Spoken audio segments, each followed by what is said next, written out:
नमस्कार सर्वांना, स्वागत आहे तुमचं द फॅमिली टूरच्या शिवशक्ती यात्रेच्या विशेष अशा ब्लॉगमध्ये. तर आम्ही चाललो होतो तुळजापूरला.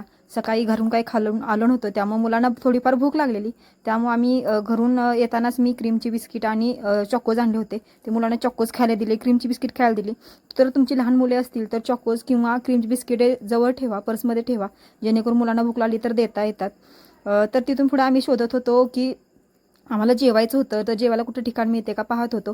तर श्रीपाद श्री वल्लभ मंदिर आम्हाला दिसलं. तर ते रोड टच होतं आणि खूप छान परिसर होता. पिंपळाचं झाड होतं, त्या पिंपळाच्या झाडाखाली एक आजीबाई होत्या, त्या राखणदार म्हणून तिथं सेवा करत होत्या. खूप छान वाटलं त्यांच्याशी आम्हाला संवाद साधून. तर आम्ही इथं पिंपळाच्या झाडाखाली छान जेवण केलं. आजीनाही जेवण विचारलं, खरं आजींचं जेवण झालं होतं. तर जेवणासाठी आणलं होतं आम्ही कोबीची भाजी, शेंगदाण्याची चटणी, कटाची आमटी आणि चपाती.